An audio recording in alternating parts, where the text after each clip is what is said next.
जय हिंद, जोहार झारखंड। मैं शमशाद आलम। आज हमारे साथ दो मेहमान हैं और दो मेहमान में एक तरफ आप देखेंगे कि विजय यादव है, दूसरी तरफ हमारे साथ आबिद हुसैन है। अब आबिद हुसैन के बारे में आप लोगों को मैं बताने वाला हूं। आप लोग सबसे पहले इस बात को समझिए कि आप लोग कई वर्षों से गुरु शमशाद चैनल को देखते आ रहे हैं और ये चैनल जो है कि न्यूज से रिलेटेड है। अब इस न्यूज से रिलेटेड से आप लोग देखे होंगे, जब भी जो है कि न्यूज मतलब परोसा गया होगा तो शमशाद आलम के तरफ से परोसा गया होगा। कोई दूसरा रिपोर्टर आज तक आप लोग नहीं देखे होंगे। तो आज इस चैनल, जो आपका चैनल है, लगभग 30,000 हमारे मतलब फैमिली मेंबर है। इस 30,000 फैमिली मेंबर को मैं बताने वाला हूं कि आज से आपके लिए एक और जो है कि रिपोर्टर आपके मतलब पास है, वो है आबिद हुसैन। काफी दिनों से जो है कि इनकी रिपोर्टिंग बहुत दूसरे दूसरे चैनलों में मतलब किए हैं ये, और काफी बेहतर तरीके से इनकी मतलब रिपोर्टिंग रही है। तो अब आपके साथ सिर्फ शमशाद आलम ही नहीं दिखेंगे, आपको न्यूज जो है शमशाद आलम के तरफ से ही परोसा नहीं जाएगा। अब झारखंड की जो है कि राजनीति की गलियों से, या झारखंड की सांस्कृतिक से, झारखंड की कला का क्षेत्र से, या फिर हिंदुस्तान के कुछ ऐसे मुद्दे होंगे जिस मुद्दा को लेकर जो है कि आपके अब चैनल में आबिद हुसैन भी आएंगे और आपको बताने का पूरा बेहतर तरीके से काम करेंगे। लेकिन आज जिस मुद्दे पे हम लोग बात करने वाले हैं, वो मुद्दा, अच्छा, वो जो कॉन्सेप्ट है, वो कॉन्सेप्ट आज इनकी है। और ये जो है कि आज मतलब एक रिपोर्टर के रूप में कार्य करेंगे और दो हम लोग मेहमान रहेंगे। यानी कि जो सवाल इनका रहेगा, उस सवाल का जवाब देना जो है कि हमारा और विजय जी का काम रहेगा। और कौन सा टॉपिक है, जिस टॉपिक को लेकर आबिद हुसैन जो है कि हमारे साथ चलेंगे। तो आप लोग इस वीडियो को अंत तक देखिए और प्यार बनाइए और कमेंट बॉक्स में आके जरूर बताइए कि आज इनकी जो है कि रिपोर्टिंग कैसी लगी और क्या इनका रिपोर्टिंग जो है कि कितना बेहतर है। ये सारी बात आप कमेंट बॉक्स में आके जरूर करेंगे। तो चलते हैं और आबिद हुसैन जी से जो है कि अब यहां से मतलब प्रोग्राम को हम लोग स्टार्ट करते हैं और सारे कॉन्सेप्ट को लेकर चलते हैं। तो चलिए, स्वागत है आबिद जी आपका। जय हिंद, जोहार झारखंड। मैं आबिद अंसारी। मैं इस चैनल को, शमशाद सर को शुक्रिया गुजार करता हूं कि आज से मैं इस चैनल के माध्यम से आप लोगों के पास कुछ ना कुछ रिपोर्ट न्यूज के तहत आपके पास लेके आऊंगा। तो आज हमारी जो टॉपिक है वो दिल्ली की चुनाव है, जिसमें हमें ये देखना है कि दिल्ली में जो चुनाव हुई है वो किस तरह से हमारे पास रिजल्ट आया हुआ है, और उसी रिलेटेड में हम लोग कुछ बात करते हैं। सर से हम कुछ सवाल करते हैं, जो कि है, सर आप ये बताएं कि दिल्ली की जो रिजल्ट है चुनाव की, वो आप अपनी उसमें प्रतिक्रिया रखें। क्या आपकी प्रतिक्रिया है दिल्ली के चुनाव में? जी आबिद जी, पहले तो हम लोग इस बात को समझेंगे कि दिल्ली में जो विधानसभा की चुनाव हुई है, चुनाव जो है कि 70 सीट पे लड़ी गई। अब वहां पर आप देखेंगे कि जो पिछले टाइम में जिसकी सरकार थी वो आम आदमी पार्टी की सरकार थी। केजरीवाल जो है कि मुख्यमंत्री थे और जो है कि सारा चीज चला। लेकिन बीजेपी का 27 साल के बाद जो है कि एक आस जगी है और 27 साल के बाद जो है कि कमबैक हुई है दिल्ली, आने की दिल्ली में सरकार बनाने को लेकर। अब यहाँ पर दो तीन बात पे हम लोग देखेंगे कि आखिर जो है कि 27 साल में कमबैक बीजेपी ने कैसे कर लिया। तो पहले तो हम लोग ये भी देखेंगे कि बहुमत की आंकड़ा कितनी चाहिए। तो बहुमत की आंकड़ा जो है कि 50% +1 की प्रावधान है, तो 70 में यानी कि 35 + 1 36 चाहिए। लेकिन अभी जो आप देखेंगे कि बीजेपी को जो कुल सीट मिलते जा रही है विजय जी, यहाँ पर आप देखेंगे लगभग 48 से मतलब 49 सीट मिलते जा रही है। तो जीत मतलब जो बहुमत के आंकड़ा से काफी ज्यादा उनके पास है। तो आराम से वो जो है कि मतलब जो है कि सरकार बनाएगी। और काफी जो है कि मेहनत किया गया। और यहाँ पर ये भी देखें कि मोदी जी का मतलब चेहरा पे लड़ा गया दिल्ली का चुनाव। दिल्ली का चुनाव कोई जो मतलब मुख्यमंत्री का चेहरा पे या फिर बीजेपी का और किसी दिल्ली का जो नेता उनके चेहरा पे, ऐसा नहीं है। दिल्ली का जो चुनाव लड़ा गया वो मतलब प्रधानमंत्री नरेंद्र मोदी का चेहरा पे चुनाव लड़ा गया, ऐसा रहा। तो इसके वजह से जो है कि काफी बेहतर रिजल्ट रहा और शुभकामनाएं हैं कि बीजेपी जीती है और आने वाले वक्त जो 5 साल है, उस 5 साल में दिल्ली की जनता के लिए बेहतरी के लिए काम करे। और जो उनके मैनिफेस्टो में था, वो मैनिफेस्टो में जो जो वादे किए हैं दिल्ली की जनता से, उस वादा को पूरा करे। और क्या, यही जी है। हाँ, जी हाँ सर, आपने बहुत खूब कहा। मैं और एक सवाल आपसे पूछना चाहूंगा कि बीजेपी मुख्यमंत्री के रूप में किसको चेहरा देखना चाहती है? देखिए, मैं इससे पहले ही बोला कि मतलब दिल्ली में कोई मुख्यमंत्री का चेहरा घोषित करके बीजेपी चुनाव नहीं लड़ी। आप अपने तरफ से आम बताएं। आम आम आम आदमी पार्टी तो जो है कि चुनाव मतलब जो फेस था वो अरविंद केजरीवाल का था, है ना। और जो है कि लेकिन ऐसे टेम्पोररी हम लोग मुख्यमंत्री जो है कि यतीशी थी, है ना। लेकिन यहाँ पर है कि बीजेपी के पास कोई अपना मतलब जो है कि मुख्यमंत्री का चेहरा नहीं था, वो सारा जो है कि चुनाव लड़ा गया वो प्रधानमंत्री के चेहरा पे लड़ा गया। लेकिन जो संभावनाएं मतलब बताई जा रही है वो परनेश जो वर्मा है जो अरविंद केजरीवाल को हराए हैं, और दूसरा मनोज तिवारी, पिछले टाइम से मनोज तिवारी की बात चल रही थी, तो कहा नहीं जा सकता है। देखिए बीजेपी में इस बात को कह देना कि भाई फलाना जो है कि मुख्यमंत्री बनेंगे, ये नहीं लगता है। वो कब कौन सा स्टॉक चलेगा इस बात को नहीं जान सकते। कल तक कौन जानता था कि भाई कि आप देखे होंगे कि किस तरह से जो है कि कोई प्रदेश में आप मध्य मतलब एमपी की आप बात देख लीजिए, मध्य प्रदेश का चुनाव हुआ तो कोई नहीं समझा था कि मोहन यादव वहां का जो है कि मुख्यमंत्री बनेगा। सभी को तो यही लग रहा था कि शिवराज सिंह चौहान बनेंगे। लेकिन भाई बीजेपी है, बीजेपी कुछ भी कर सकता है। तो ये कहना बड़ा मुश्किल होगा, बहुत जल्दबाजी होगा कि वहां का जो है कि मुख्यमंत्री का चेहरा अरविंद केजरीवाल मतलब बीजेपी का मुख्यमंत्री का चेहरा मनोज तिवारी है या फिर परनेश वर्मा है। ये कहना बहुत जल्दबाजी होगा, बीजेपी का मामला है। लेकिन ये अनुमान तो लगा सकते हैं कि किसका पल्ला भारी, किसको क्या मिल सकता है। हम तो कह रहे कि इसमें अनुमान कहा जाए तो जो अरविंद केजरीवाल मुख्यमंत्री को हरा है तो मुख्यमंत्री को हराने वाला कोई मुख्यमंत्री बनना चाहिए, और क्या है। जी हाँ, जी हाँ। ये है। अच्छा, मतलब जीत से ज्यादा जो चर्चा है ना, केजरीवाल का हार का जो चर्चा है वो ज्यादा प्रभावी रहेगा दिल्ली में, दिल्ली चुनाव में। और मतलब जो है सो गठबंधन में ना रहने के कारण ये खामियाजा भुगता है केजरीवाल, आम आदमी पार्टी। जी हाँ, जी। और गठबंधन में रहते तो शायद आज रिजल्ट कुछ और ही रहता, सत्ता में फिर से वो सब बातें तो वो चुनाव से पहले रणनीति बनती है, चुनाव के बाद तो रणनीति काम नहीं आती। खामियाजा भुगते हैं जो जी हाँ, जी हाँ, अपना सार्थक सोच नहीं रख पाए, जिसके चलते जो हम लॉस किया आम आदमी पार्टी। जी हाँ, जी।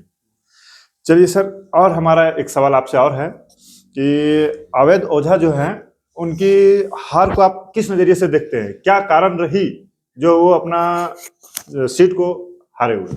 देखिए अवध ओझा सर का कारण अगर कहा जाए तो कम वक्त उनको मिला।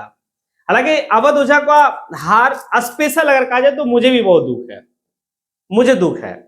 अवध ओझा एक ऐसे मतलब टीचर है, एक ऐसे शिक्षक है जो शिक्षा को लेकर काफी ज्यादा जो है कि लोगों को मोटिवेट करते हैं। और काश अगर सदन में ऐसे लोग जाते तो हम युवाओं के लिए कुछ बेहतर शिक्षा के लिए सोच सकते थे। और वो तो कोई एक मतलब छोटे मोटे शिक्षक है नहीं, वो नेशनल लेवल का शिक्षक है और उनके पढ़ाए हुए कितने बच्चे आईएएस आईपीएस बने हैं।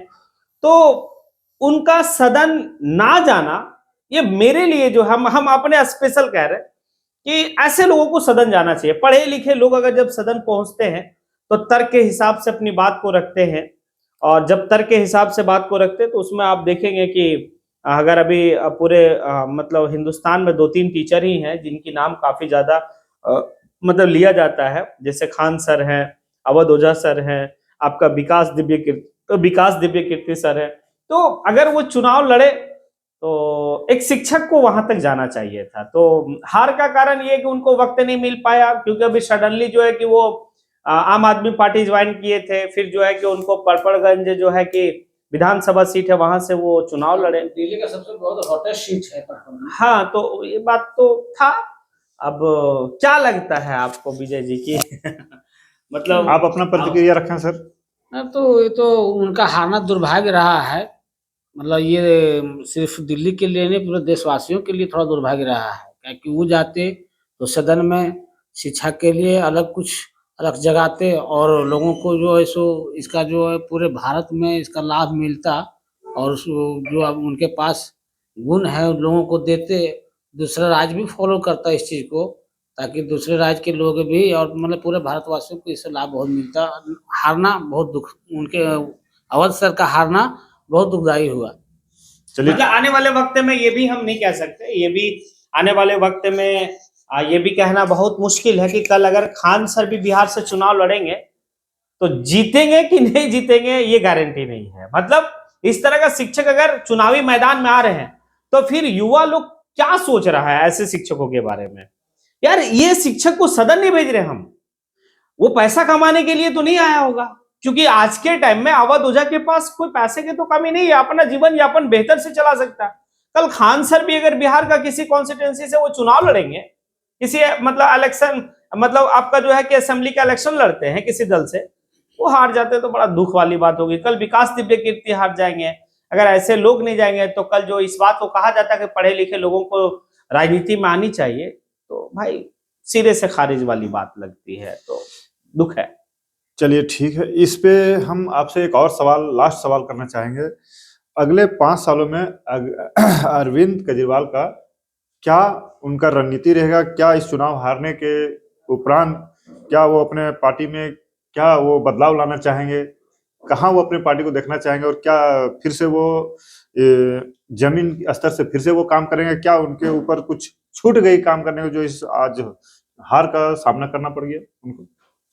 देखिए, एक बात तो है कि अरविंद केजरीवाल एक मजे हुए राजनेता हैं और दिल्ली में काफी बेहतर काम किए। पिछले 10 साल से लोग इस बात को कह रहे हैं, शिक्षा का क्षेत्र में, हेल्थ का क्षेत्र में, बिजली का क्षेत्र में, जिस तरह से लोग दिल्ली का लोग कहें कि इन्हें वाकई में काम हुआ है। चुनाव हारना जीतना ये लगा हुआ है। एक वक्त ऐसा था कि जब देश का प्रधानमंत्री चुनाव हारी थी, वो थी इंदिरा गांधी। तो किसी का चुनाव हार जाना, उसकी काबिलियत को हम कम नहीं कर सकते हैं। तो अगर हार गए हैं तो 5 साल उनके लिए एक अच्छा अवसर है कि वो 5 साल मतलब लोगों से जो मतलब कनेक्शन है वो बेहतर कर सकते हैं और लोग तक अपनी बात को पहुंचा सकते हैं। और हमें लगता है कि आने वाले वक्त में राज्यसभा हो जाएंगे और राज्यसभा में जाने के बाद वो देश की राजनीति के बारे में वो बेहतर तरीके से जो है कि अपनी बात को राज्यसभा में रखेंगे। और ये भी कहा जाए कि वो अगर चुनाव कहने का मतलब है कि अगर वो जीत भी जाते और आम आदमी पार्टी की सरकार नहीं बनती, तो फिर वो एक विधायक बन के रह के मटेरियल वाला तो चीज है नहीं। वो सदन में देश लेवल का नेता है, या तो मुख्यमंत्री या फिर सदन में जो है कि अपना तो राज्यसभा या लोकसभा में, वो तो लोकसभा तो जाते नहीं, तो राज्यसभा तो जो एकदम आराम से चले जाते हैं, चाहे वो आपका पंजाब का किसी एक सीट से चल जाते या दिल्ली का ही एक सीट से चल जाते, क्योंकि 24 तो सीट है उनके पास। तो मोटा मोटी मतलब जा ही सकते हैं, मतलब जाएंगे। आने वाले वक्त में ये देखा जा सकता है कि राज्यसभा जा सकते आपका हैं। मानना है कि अगले 5 वर्षों में उनके पास अच्छा मौका है, जो पब्लिक से छूटी हुई है उस चीज को फिर से वो जोड़ना चाहेंगे? हाँ, उनको जो जनादेश मिला है, जो उनको जनादेश मिला है, तो भाई उस जनादेश का तो आदर करना और उसको मानना उनका जो है कि फर्ज है। और वो एक्सेप्ट भी कर मतलब इस बात को किए कि हम चुनाव हारे हैं, मैदान नहीं हारे हैं, और आने वाले 5 साल जो है कि हम जनता के बीच में रहेंगे और हम कल से ही काम करना अपने स्टार्ट करेंगे। अपने नजरिए से बताइए, एक छोटा सा बात सवाल में बता दीजिए कि ये जो चुनाव हारे हैं, 10 साल से उनकी सरकार थी, अचानक से सारा सीट उनका खो गया, तो क्या कारण रहा होगा? क्या उनकी रणनीति में छूट हुई होगी? बताए थोड़ा सा जनता। बोलिए विजय जी।